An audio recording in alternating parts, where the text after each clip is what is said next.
Hi to all. Non veg ప్రియులకి ఏమీ లేదు అన్న అట్లీస్ట్ నంచుకోవడానికి ఆమ్లెట్ అయినా కంపల్సరీ ఉండాల్సిందే. నాకైతే పప్పన్నంలోకి ఆమ్లెట్ ఉంటే చాలా ఇష్టం, చాలా ఇష్టంగా తింటాను కూడా. సో నేనైతే ఆమ్లెట్ని చాలా సింపుల్గా చేస్తాను. మరి మీరు ఎలాగా చేస్తారో కామెంట్ సెక్షన్లో కామెంట్ చేయండి. సో ఒక్కొక్కసారి నేను ఓన్లీ ఆమ్లెట్ మాత్రమే తినాలనుకుంటాను. సో ఇష్టం వచ్చినప్పుడు అలాంటప్పుడు నేను ఆమ్లెట్ని ఎలా వేసుకుంటానంటే కొంచెం ఆనియన్స్, కొంచెం కరివేపాకు, కొంచెం కొత్తిమీర, అలాగే కొంచెం సాల్ట్, కొంచెం కారం, కొంచెం ఆయిల్ మిక్స్ చేసుకొని మనం ఎగ్లో ఆమ్లెట్ అనేది వేసుకొని తింటూ ఉంటాను.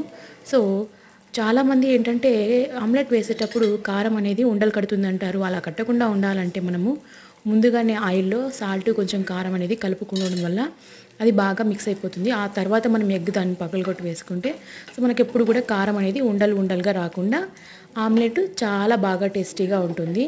అండ్ అలాగే ఆమ్లెట్ కలిపిన వెంటనే వేసేదానికంటే కూడా మనకు కొద్దిసేపు మనము గిన్నెలో వాటిని మిక్స్ చేయడం వల్ల అట్లీస్ట్ 1 ఆర్ 2 మినిట్స్ మిక్స్ చేయడం వల్ల ఆమ్లెట్ టేస్టీగా అనేదైతే వస్తుంది.